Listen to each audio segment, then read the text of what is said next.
উপকূলীয় এলাকায় রীতিমতো তাণ্ডব চালাচ্ছে ঘূর্ণিঝড় রেমাল। লণ্ডভণ্ড করে দিচ্ছে সবকিছু। রেমালের প্রভাবে বৃষ্টির সঙ্গে ঝড়ে ঘরবাড়ি, দোকানপাট সব উড়িয়ে নিয়ে যাচ্ছে। ভেঙে পড়েছে গাছপালা, বিদ্যুৎ বিচ্ছিন্ন হয়ে পড়েছে লাখ লাখ পরিবার, প্লাবিত হয়ে গেছে বহু এলাকা।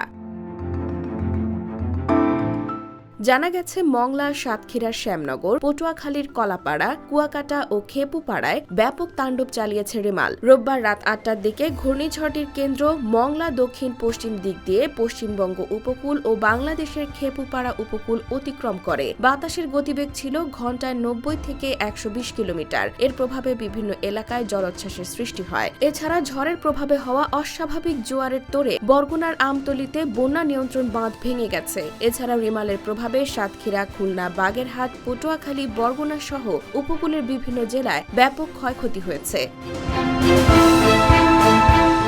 প্রবল এই ঘূর্ণিঝড়ের প্রভাবে বিষখালী, সন্ধ্যা, পায়রা, আন্ধারমানিক, গলাচিপা ও তেঁতুলিয়া নদীর উপচে পড়া পানিতে বরগুনা ও পটুয়াখালীর নিম্নাঞ্চল প্লাবিত হয়েছে। আশঙ্কার তুলনায় আগেভাগেই ঘূর্ণিঝড় রেমালের অগ্রভাগের প্রভাবে পটুয়াখালীর নিম্নাঞ্চল প্লাবিত হতে শুরু করে।